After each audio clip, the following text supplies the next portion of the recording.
Tasmania and Australia was in the grip of winter.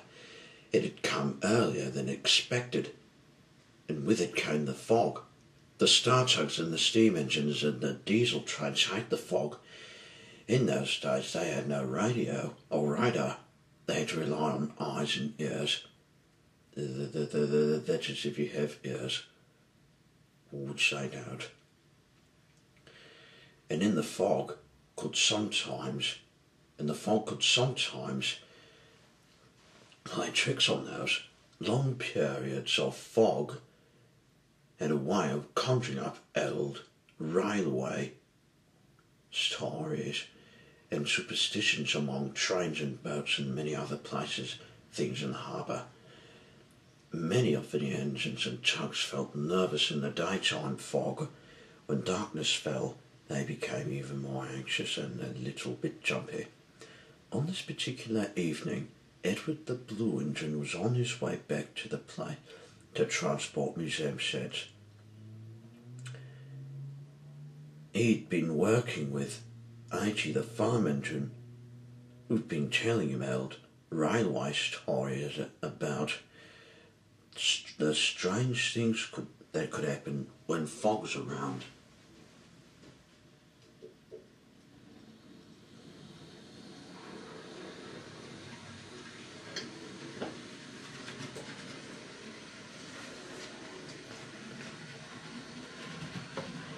Edward passed many spooky things,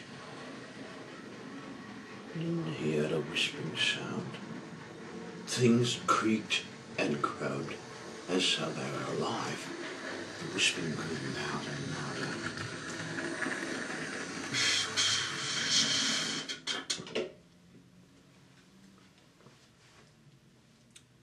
Edward peered through the fog, but couldn't see anything. This is too creepy for me. I'm getting home. Fast fog or no fog. And he set off through the fog. Then suddenly,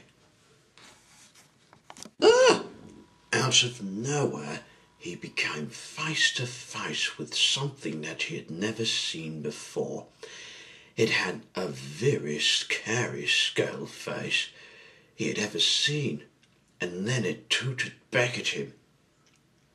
Oh no, it's the ghost train that Auntie was talking about.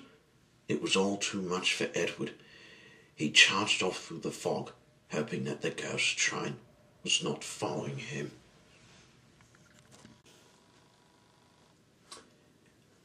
Everybody except Percy were in their berths as Edward came steaming in to transport museum sets.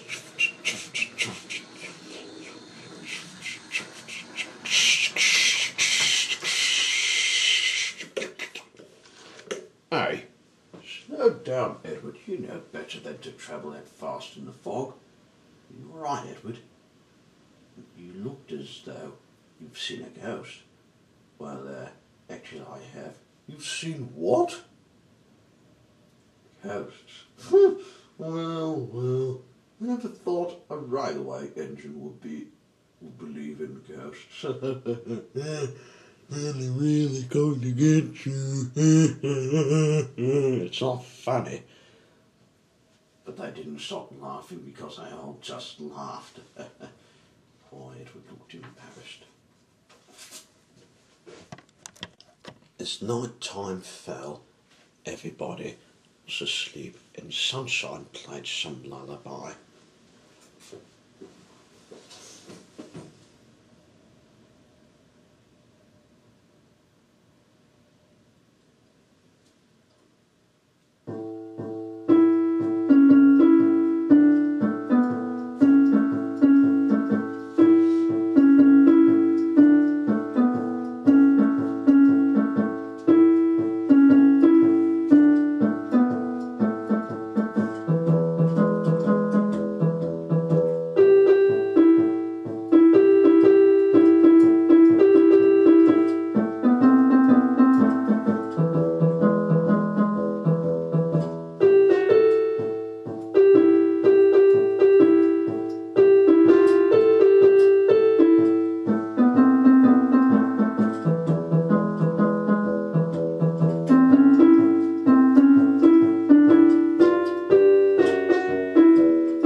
everybody woke up.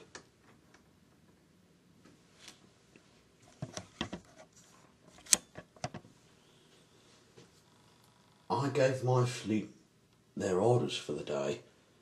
The fog was still very thick, and as the engines and tugs prepared to go to work, they teased Edward about his ghost. I shouldn't have told you. You take no notice, mate. The fog plays funny tricks on all of us. Don't you worry about it, Edward. Just mind you keep your wits about you. I suppose I couldn't have been seeing things, but they seemed jolly real. At the first time I could tell you. That evening, James was making his way back to Transport Museum shed. The fog was still thick, so he decided to put on his headlamp. He liked having his headlamp on. In fact, the more foggy it had got, the more his nice shining headlamp shone into the fog. Then suddenly, he heard something. What's that? Ah, what the? James watched in horror as the ghost train chuffed across in front of him. Oh, see, I don't believe it. It's just as Edward said. It's the ghost train. Oh. He hurried back to the croupier to tell the others.